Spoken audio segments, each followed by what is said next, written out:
Bonjour à tous et bienvenue dans ce Flop 2019, les 10 pires films de l'année, selon moi évidemment. Donc voilà, on va parler des films qui m'ont énervé, des films qui m'ont déplu, des films qui m'ont mis en colère, des films que j'ai trouvés mauvais. Le but ne va pas être d'argumenter plus que ça, mais vraiment un peu de me défouler de manière peut-être méchante sur les films, franchement, qui m'ont un peu mis les boules cette année. Donc c'est parti, on va commencer tout de suite par le numéro 10. Et le numéro 10, c'est Yesterday de Danny Boyle, écrit par Richard Curtis.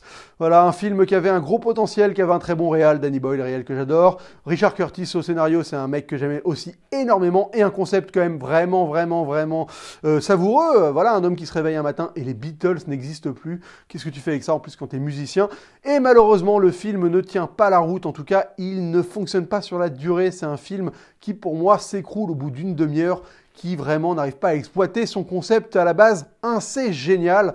Donc c'est quand même assez frustrant de voir Danny Boyle et Richard Curtis ne pas réussir à s'envoler avec ce concept-là, parce que voilà, on est sur un concept qui est génial. En effet, le début du film est vraiment savoureux.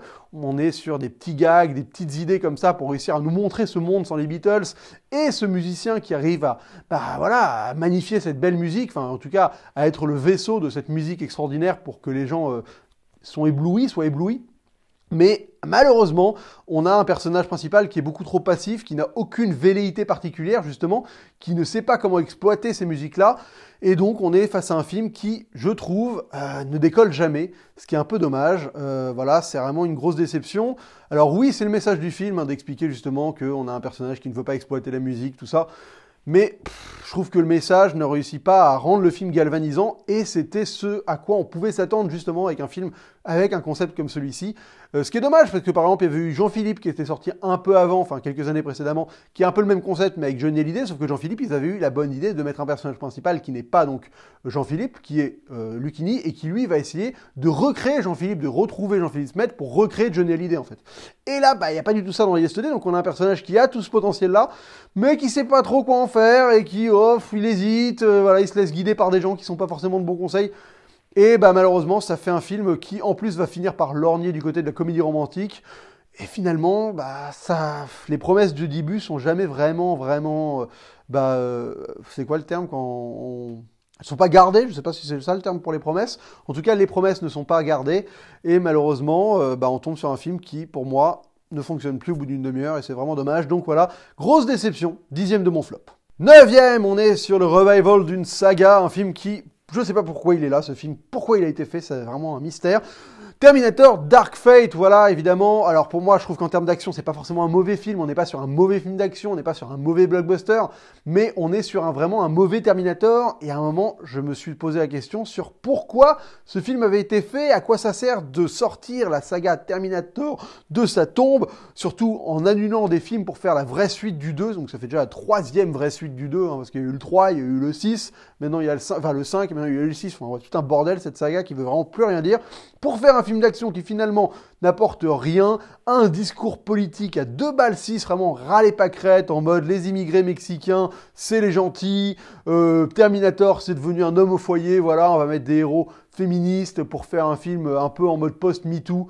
Enfin, il y a un côté très opportuniste dans ce projet qui vraiment n'a aucun intérêt. C'est-à-dire qu'en fait, je comprends pas pourquoi tu décides de faire une suite à Terminator quand t'as pas une idée lumineuse pour continuer cette saga. C'est ça le problème. C'est-à-dire que si tu avais une vraie bonne idée qui ferait en sorte que la saga a un sens de reprendre, ok, mais là, il n'y en a pas. Là, il n'y a pas de bonne idée. La seule bonne idée, je la spoile pas, elle est au tout début du film, et même ça, c'est pas vraiment une bonne idée, c'est juste une espèce de pirouette pour réussir à te faire genre, waouh, ah, ok. Mais au-delà de ça, ça ne servait à rien de refaire un nouveau Terminator, malgré le casting, malgré le fait de faire revenir les stars du 2, tout ça, zéro intérêt, franchement. Donc, grosse déception. C'est pas une purge pour moi. Je trouve pas que ce soit un film abominable à regarder. C'est pas comme le 5, qui était vraiment infâme. Mais il n'a aucun intérêt. Et aussi, ma déception vient du fait que James Cameron était impliqué ce coup-ci. Il a un peu écrit le scénario. James Cameron, t'étais mon gars sûr. Et là, franchement, entre ça et le fait que tu avais soutenu celui d'avant, même si c'était pour ton pote Arnold, je sais pas quoi, tu commences sérieusement à mettre un peu les baloches là sur Terminator. T'es en train un peu de me prendre pour un pigeon. Et donc pour moi, le 9, là, Terminator, enfin le 9e de mon flop, ça a vraiment été la pigeonnade de l'année. Je me suis senti pigeonné. Et donc ça m'a fait chier. Donc t'es 9e de mon flop, Terminator Dark Fate. Huitième, on est sur un film qui est vraiment raté. C'est rare de voir un film et tu sais qu'il est raté. Tu sais qu'il manque des choses, qu'il n'a pas été fait correctement. Il y a eu un problème dans le processus. Et clairement, le problème, il est gros. Bref, le film, c'est My Life with John F. Donovan, le film de Xavier Dolan, sorti cette année. Donc un film qui a eu une production, une post-production, un tournage, bref, très compliqué. Il y a eu, par exemple, un rôle qui a été coupé au montage, le rôle de Jessica Chastain. Donc c'est quand même pas rien. T'as Jessica Chastain dans ton film. Et au final, elle n'apparaît pas dans le film. Quand même que tout n'a pas dû bien se passer. Et quand tu vois le film, tu comprends vraiment que c'est un film qui est ancré de problèmes, bourré de problèmes plutôt.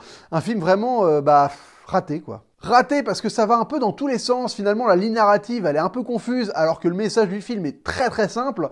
C'est vraiment une histoire de quelqu'un qui refoule son homosexualité, qui n'arrive pas à l'assumer publiquement, alors qu'il est dans le show business, un peu cet aspect-là vous voyez la problématique, donc ça peut être intéressant, mais c'est vraiment traité de manière très très décousue, avec des moments climatiques posé au milieu du film, tu sais pas pourquoi. C'est-à-dire que Xavier Dolan, c'est un mec que j'aime bien normalement, qui a toujours eu un cinéma assez ostentatoire, justement un peu foufou, limite, on va dire que c'est un peu un côté jeune qui déborde et il a plein d'idées, donc ça peut mal passer, mais je trouve qu'il y a des fois c'est très bien fait et moi ça me plaît. Par exemple dans Mommy, c'est un film que j'aime beaucoup, Mommy, mais là, ça arrive à des moments, tu te dis, mais là, t'es totalement à côté de tes pompes, mec. Je me souviens d'une séquence avec Nathalie Portman, sous la pluie, qui va retrouver son gosse, qui a fait une fugue, tout un espèce de délire comme ça, où il essaye de te faire un espèce de feu d'artifice, alors que t'as zéro émotion. Moi, pourquoi ça a pas du tout marché? Parce que ça tombait comme un cheveu sur la soupe au milieu du film, pas du tout au moment où fallait que ça arrive.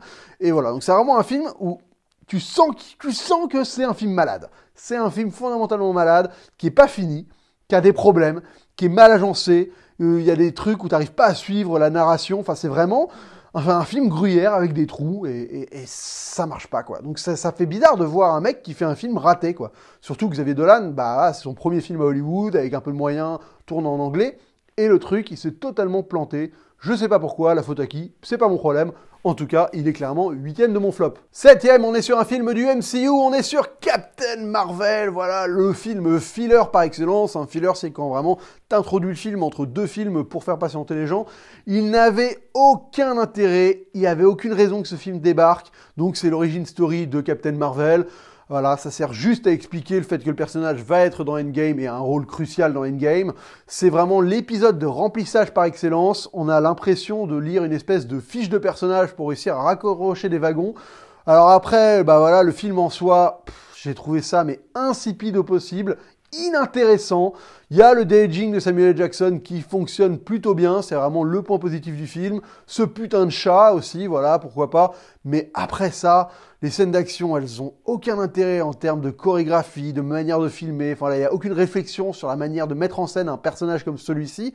Ses pouvoirs, c'est le bordel, tu sais pas du tout c'est quoi ses capacités, c'est nul à chier, il y a une espèce de côté totalement anticlimatique à la fin où d'un coup ça devient Captain Marvel, quoi, mais ça a aucun intérêt, c'est-à-dire que d'un coup les forces en présence sont tellement démesurées que vraiment, mais c'est nul. Toute cette espèce de narration en mode amnésique avec des flashbacks qui d'un coup lui redonnent la mémoire sur qui elle est. Ça avait un côté très artificiel pour réussir à générer un côté alambiqué pour une histoire qui finalement est ultra basique, simple et n'a vraiment aucun intérêt, quoi. Brie Larson, je suis pas super client de sa prestation non plus. Donc voilà, c'est vraiment une addition de choses qui font que le film, il est pas beau. C'est vraiment tout ce que Marvel peut faire de moins intéressant et de plus insipide. Et donc c'est vraiment la représentation du MCU qui m'intéresse plus, qui m'intéresse pas. Et donc si ça, c'est un peu le maître étalon des films qui vont venir, écoute, là, vraiment, Marvel, ils m'ont perdu, quoi. Donc autant Endgame, j'ai vraiment aimé parce que c'était la conclusion de quelque chose que j'avais suivi, mais alors Captain Marvel, c'est vraiment le renouveau de quelque chose qui m'intéresse pas du tout. Et il est 7e de mon flop parce que j'en ai rien à caguer. 6e, grosse déception aussi pour ce film qui avait un casting 5 étoiles, un réalisateur qui sortait d'un film que j'avais énormément aimé, Jim Jarmusch avec The Dead Don't Die. Mais qu'est-ce que c'est que ce film? Qu'est-ce que t'as fait, Jim? Donc on est sur un espèce de film de zombies autorisant en mode neurasthénique qui veut faire un truc un peu méta, genre les acteurs sont conscients de jouer dans un film mais à la fois pas trop, et t'as un casting qui va dans tous les sens, et c'est horrible. Franchement, j'ai pas compris ce que j'ai regardé. C'est-à-dire qu'il y a des films, tu te dis, non mais là, soit j'ai rien pigé à ce que le réal voulait faire, soit c'est nul. Et là, j'ai pris le parti pris de me dire que j'avais rien pigé et que c'était nul. Franchement, une aberration, ce truc. Une aberration.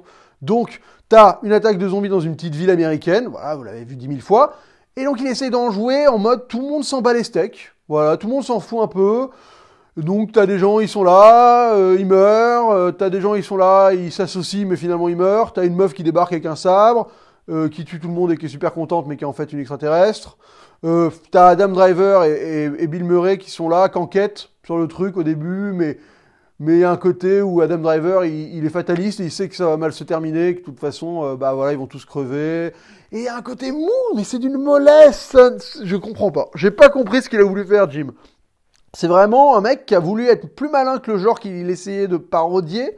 Et t'as l'impression qu'en fait, il avait pas vu de film de zombies avant, ou qu'il connaissait pas le genre, ou qu'il aime pas ce genre-là, je sais pas. Qu'est-ce que tu t'es embourbé dans ce truc, quoi? C'était nul, mais nul, oh là là! Vraiment horrible, hyper frustrant un film comme celui-ci, parce que j'aime bien Jim Jarmusch, tu vois, et quand il fait un truc comme Patterson, ça fait partie de ces films qui me dévastent, parce qu'il a vraiment la capacité, tu vois, de magnifier le quotidien, de réussir à créer quelque chose de rien, de réussir, voilà, à être un vrai... à faire de la poésie du quotidien. Bon, c'est un film sur la poésie, Patterson, ça a aidé, mais là, j'ai rien pigé à son délire. Horrible, franchement horrible. Donc The Dead Don't Die, 6ème, parce que Jim, tu t'es gaufré, quoi. 5ème, on est sur un gros film de monstres, bien décevant aussi, surtout au vu de l'affiche des bandes annonces. C'est donc Godzilla King of the Monsters. Alors putain, qu'est-ce que j'ai pas aimé, oh là là, quelle déception aussi. C'était une des bandes annonces les plus alléchantes de l'année, honnêtement, tout le monde l'a dit. Les images étaient magnifiques, il y avait un côté vraiment gigantesque, des vrais tableaux avec ces monstres, et ça avait cette espèce de promesse de voir des monstres se friter aux quatre coins du monde. Et c'est de la grosse merde, c'est un film qui n'a aucun intérêt. Alors déjà, les humains sont bêtes. Mais bêtes à un point, mais incommensurable, et t'arrives pas à t'y intéresser. Alors, les humains bêtes, ça peut être une note d'intention, mais là, c'est même pas le cas. Là, c'est même pas, genre, on va créer des humains idiots pour en fait te montrer que la planète se révolte contre eux à juste titre, et que Godzilla, c'est le sauveur du monde. Là, c'est juste des persos, mais t'as envie de leur foutre des baffes tout le temps. Et en plus de ça, mais ça n'a aucun intérêt en termes d'action, c'est mauvais, c'est nul. Il n'y a jamais ce côté jouissif de monstres gigantesques qui se fritent. T'as une séquence qui est cool, c'est avec Rodan, là, ou Rodin, qui est un espèce de ptérodactyle géant, là, qui est la seule séquence où tu fais genre, ah ouais, ok, c'était cool, il y avait un truc à prendre, là. Mais sinon, les autres monstres, ils sont mal exploités, c'est hyper déceptif, en fait. Parce que le film commence parce que t'avais envie de voir des monstres qui se réveillent partout, et que finalement, c'est bon, on les gère pas, c'est pas ça le problème. Le problème, il arrive après. C'est l'espèce de truc à 3 têtes, là, ou à 2 têtes, le dragon à 2 têtes, qui a aucun intérêt. Enfin, Godira, là, bref, enfin, vraiment, même Godzilla, je sais même plus à quoi il ressemble dans le film. Enfin, c'est vraiment une merde, quoi. C'est vraiment un blockbuster qui arrive pas à filmer son action, tu vois rien. C'est décevant, quoi. Alors que bon, je suis pas un grand fan de celui de Gareth Edwards, mais au moins, il y avait une vision d'auteur, hein, une manière de filmer les monstres, enfin, il y avait quand même un truc, quoi, je veux dire, il y a des trucs qui m'énervaient dans celui de Gareth Edwards, mais au moins, il y avait un mec derrière, quoi. Là, mais c'est une serpillière qui a fait le film, quoi.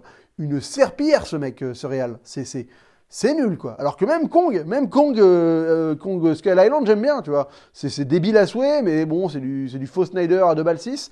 Mais encore une fois, il y a une volonté de faire un truc pulp. Là, je sais même pas ce qu'ils ont voulu faire, quoi. C'est vraiment... Pouah, de la grosse derme, quoi.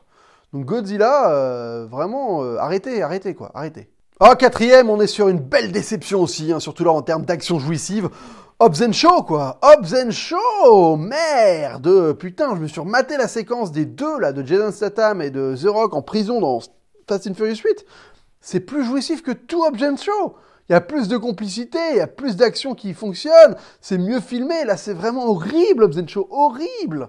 C'est le blockbuster, mais générique, désincarné par excellence. Pourri, quoi. Pourri. C'était vraiment, mais une purge sans nom. Et même les deux comédiens qui ont une alchimie qui devrait fonctionner, qui avait fonctionné, ça fonctionne pas. Il y a rien qui passe, quoi. Il y a rien qui m'intéresse. Mais pour moi, le symbole, c'est cette séquence du début où le réal, là, cette espèce de tachon que j'aime pas du tout, là. J'ai oublié son nom, là, le mec de Deadpool 2, là, que j'aime pas. Il est vraiment nul, ce mec. Bref.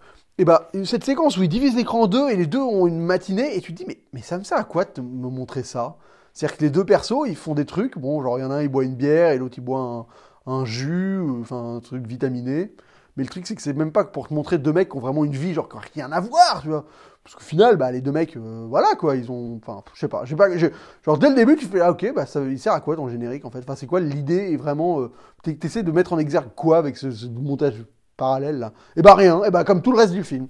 Et je vous parle pas du faux raccord où d'un coup, il se met à faire jour en un plan sur l'autre, après, il pleut en 2 secondes, enfin, et cette fin nulle, en mode, un abus des effets spéciaux, enfin... Vraiment, du très très mauvais, du très décevant, parce qu'encore une fois, bah... Il y avait du potentiel, quoi. Il y avait encore une... Quand tu voyais les persos dans lui, tu te disais, mais oui, c'est ça qu'il faut faire. C'est ça qu'il faut faire. Et en fait, bah non, fallait pas le faire. Enfin, en tout cas, fallait pas le faire par ce mec-là, qui est vraiment une quiche, quoi. T'es vraiment une quiche. Je sais plus qui t'es, là, le réel de merde, j'ai oublié ton nom, mais t'es nul. Troisième, on est sur la palme du cynisme. Il est horrible, ce film. Dumbo de Tim Burton. Alors, oui, bon, bah déjà, il est affreux. Déjà, il est affreux. Genre, visuellement, c'est horrible. C'est le film le plus laid que j'ai vu cette année. C'est-à-dire qu'il y a un moment, il y a un plan là, waouh, où tu découvres le chapiteau avec le train. Et c'est horrible, t'as un mec qui court, t'as l'impression qu'il glisse sur de la glace tellement il est mal animé et tout est faux. Tout est bidon. Enfin, tu vois, enfin, je veux dire, là, c'est vraiment là, le décorum numérique, guimauve, dégueulasse par excellence. C'est vraiment horrible, cette esthétique-là. Bref, ok. Après, Dumbo, l'histoire, elle m'intéresse pas. Bon, ça, c'est mon problème à moi. Là, le point positif, c'est qu'ils ont voulu continuer au-delà du film. Donc tu te dis au moins, ah oui, c'est pas juste un portage de Dumbo, au moins ils ont brodé dessus, voilà, ça va dire que c'est pas ce remake qui fait juste du copier-coller. Il essaye de dépasser ce que le film d'animation a fait. Ok. Et là, il essaye de te caler une espèce de critique de Disney dans le blockbuster Disney, avec le personnage qui est joué par Michael Keaton, qui est George Disney, qui a un parc et qu'en fait il exploite les gens et il veut se faire de la thune avec des poupées, Dumbo et tout. Mais niquez-vous les gars! Mais t'as pas le droit de faire ça, Tim Burton, ou je sais pas qui a écrit ce film et qui l'a produit. Mais vous avez pas le droit de nous prendre à ce point-là pour des débiles. Genre en mode, genre, vous faites un film Disney pour pseudo-critiquer Disney, mais pas trop, mais juste quand même, regardez, on vous montre que Disney... Mais vous n'avez pas le droit. Enfin, c'est interdit, je veux dire, là, c'est un niveau de foutage de gueule du public et de cynisme qui dépasse l'entendement. C'est-à-dire que comment tu peux oser balancer ça sereinement, quoi. Enfin, moi, j'ai été, mais atterré. Quand j'ai vu vraiment ce que se propose, c'était ça, et que tu avais ce personnage de Keaton, qui était le grand méchant du film et qui représentait la firme, mais ça sort d'où? C'est quoi? Enfin... Non mais c'est vraiment genre... Enfin, vous pouvez pas en fait. Il y a un moment où vous pouvez pas faire ce que vous faites. Enfin, faites ce que vous faites. Récolter 80% du box-office sur une année. Exploiter toutes vos licences à mort. Et nous faire un film pour faire genre... Ah non, mais en fait... c'est pas super bien de faire ça. Hein. Mais ta gueule. Alors le faites pas. Juste... Ta gueule. Le fais pas. Au lieu de faire un film pour juste essayer de te dédouaner... je sais pas comment, lâchement, là, avec... en mode, non, mais regardez, on est capable de s'autocritiquer, hein. Mais ferme ta gueule, Disney. Ferme ta gueule. Ah, vous m'avez saoulé avec Dumbo. C'est ce plan-là, sur les poupées Dumbo, c'est le plan qui m'a le plus énervé cette année, je crois. Oh, catastrophique. Oh, numéro 2, on est sur une bonne casserole aussi. On est sur la déception de l'année, clairement. Glace de Monsieur M. Night Shyamalan. Non, franchement, une catastrophe, ce film. Une catastrophe. Le mec, il avait de l'or entre les mains, et en fait, tu t'es rendu compte qu'il n'avait pas de l'or du tout, parce que c'était un bidon. Enfin, c'est horrible de voir un mec devenir un bidon. Tu vois, c'est-à-dire que M. Night Shyamalan, moi, Incassable, c'est un des films que je trouve les mieux faits de l'histoire du cinéma. Franchement, c'est magnifique. J'adore ce film, je le trouve vraiment quasi parfait. Mais depuis 10 ans, le mec, c'est devenu un bidon. C'est-à-dire que c'est vraiment un escroc. Et Split, c'est cool, ça passe, c'est plutôt bien fait. Et cette fin, waouh, twist! Mais en fait, t'es un escroc. T'avais pas d'idée derrière. T'avais rien à exploiter. Tu sais pas ce que tu allais faire.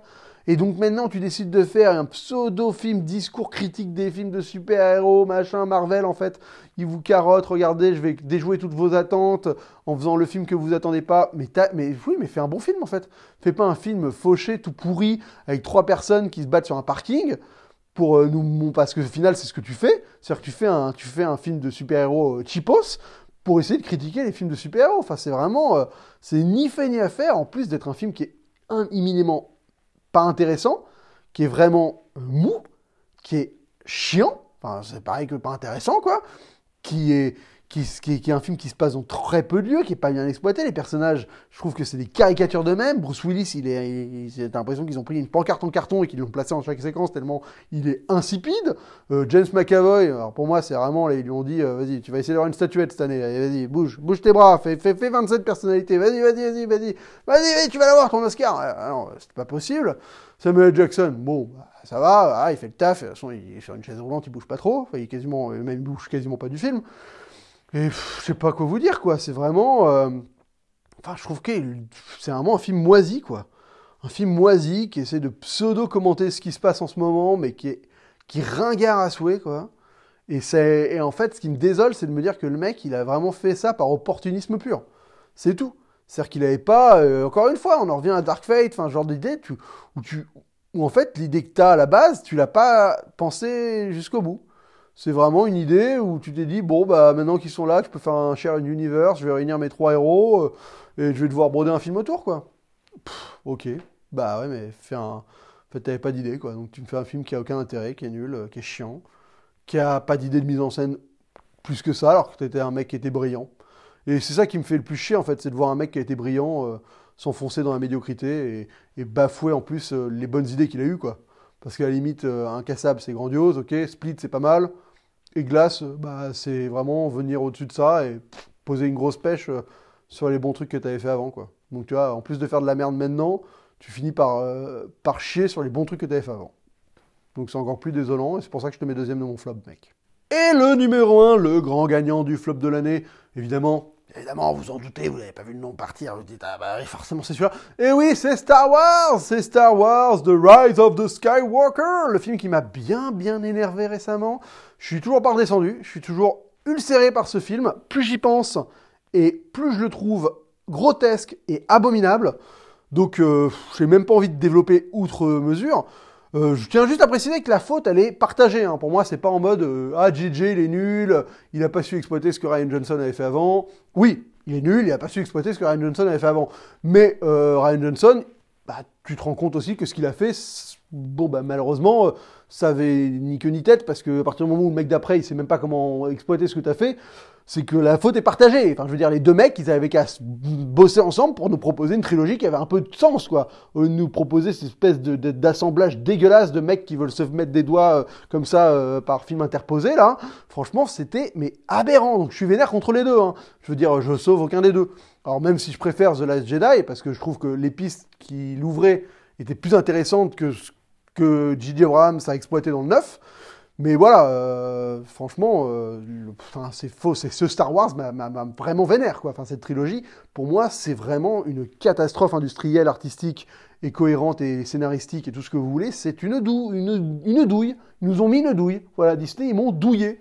C'est-à-dire que ils m'ont fait croire à un truc, ouais, oh, le 7, ok, bon, ça me plaît pas trop, mais allez. Le 8, ah ouais, c'est chelou ce truc, là. Enfin, pourquoi il fait ça? Et le 9, ah ouais, en fait, tu m'as pris pour un con. Ok. En fait, depuis le début, vous me preniez pour un con. Ok, d'accord. Ok, non, mais c'est bien, les gars. Merci de me prévenir. J'étais pas sûr, mais là, maintenant, je le sais. Vous m'avez pris pour un gros con. Non, franchement, c'est grotesque. Putain, mais il y a tellement de trucs. Oh, récemment, je suis tombé sur un thread Twitter qui, justement, disait, faisait du cynisme. Enfin, un côté, je vous montre ce que j'ai aimé dans The Rise of Skywalker en donnant des pistes de ce qui aurait pu être exploité dans le 8. Oh là là, il y avait des trucs tellement cool à exploiter, quoi. Franchement, il y avait des trucs vraiment bien, quoi. Et non, mais non, ils nous ressortent des trucs sortis du chapeau. Enfin, j'ai déjà poussé ma gueulante dessus. Hein. Franchement, il n'y a rien qui me parle. Et putain, si, je vais le dire maintenant, parce que voilà. Pourquoi ils ont des véhicules à roues? Non mais, on n'en parle pas de ces véhicules à roues. C'est quand même chelou. Ça fait quand même 9 épisodes qu'on est dans Star Wars. J'ai pas vu une seule roue. Enfin, je veux dire, à quoi ça sert d'avoir des putains de roues? Et pourquoi ils ont des motos avec des roues maintenant, alors qu'avant ils avaient des speeders qui volent? C'est chelou de mettre des roues. Non, il y a un truc bizarre avec les roues là. Moi, je suis sur le pinaillage extrême, hein. Mais c'est bizarre quand même. Je comprends pas. En plus d'avoir ces roues qui te balancent les mecs, là. Enfin bref, j'ai trouvé ça grotesque. En plus de tout le reste, en plus de scénar de merde, en plus de Rey qui s'amuse à soigner les gens. Enfin, c'est j'ai catastrophe. Une catastrophe qui est à l'image de cette trilogie. La déception de la décennie, enfin voilà, j'en parlerai dans mon top 10, dans mon flop 10 de la décennie, c'est sûr, parce que c'était affreux. C'était affreux. Donc Star Wars, écoutez, Putain, mais même les combats de sable, Kylo Ren, enfin bref, il n'y a rien qui va dans ce film. C'est vraiment abominable. Abominable Star Wars. Donc vraiment, voilà, ils ont réussi à mettre tout ce que j'aimais dans une poubelle et à faire en sorte que j'ai plus du tout envie d'y toucher. C'est quand même fort. Parce qu'à la base, pour réussir à me dégoûter de Star Wars, fallait soit en faire beaucoup, soit faire du très très mauvais. Et ils ont fait beaucoup et très très mauvais. Ok, ils ont vraiment tout gagné, hein, bravo les gars. Donc écoutez, voilà pour mon flop 10 de l'année 2019. Hein, je me suis épargné pas mal de mauvais films. J'ai pas vu par exemple entièrement Men in Black. À un moment où j'ai vu ce truc, je me suis dit, oh non mais en fait, pourquoi je regarde cette merde? J'ai arrêté. Hellboy, j'avais plutôt bien aimé parce que c'était un vieux nanar bien gaulerie. Rambo 5, j'ai bien aimé. Voilà, donc c'est pour ça qu'ils sont pas dedans. Je me suis épargné quasiment toutes les comédies françaises dégueulasses. Donc des trucs comme All Inclusive ou ce genre de machin, j'ai pas été voir, donc de toute façon je pourrais pas les mettre dans mon flop. Et puis voilà, bah écoutez, c'était bien, je me suis bien défoulé. Ça fait du bien, une petite vidéo comme ça où on crie, on gueule sur les films mauvais, sur les mauvais films. Tu vois, sans avoir besoin d'argumenter ou d'être vraiment pertinent sur ce que je raconte. Non, juste un peu de haine, un peu de haine. Un peu de haine, ça fait toujours du bien. Bah écoutez, merci beaucoup d'avoir regardé cette vidéo jusqu'au bout. On se retrouve bientôt pour mon top 10 de la décennie. Ah, ça va être bien. Et mon flop 10 de la décennie. Encore un peu de haine à vous vendre. Voilà, et bah merci beaucoup d'avoir regardé ça jusqu'au bout. On se retrouve très vite pour une prochaine. Et d'ici là, bonne toile!